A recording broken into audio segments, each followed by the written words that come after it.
এক টোবলা খাবার।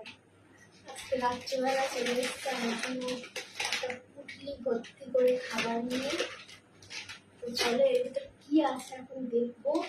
আমি তো একদম ভিডিও করছিলাম, দেখা হয়নি কি কি এনেছে। তো এখন দেখি আমার জন্য কি খাবার এনেছে। এই দেখো,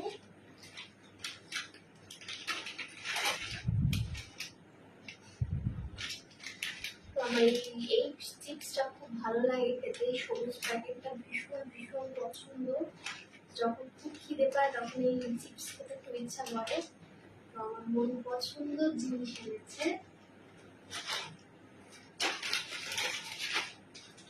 এই দেখো, নীল রঙের প্যাকেট। আমার এটা ভীষণ, এটাও খুব ভালো লাগে, বেশ ঝাল ঝাল মতো।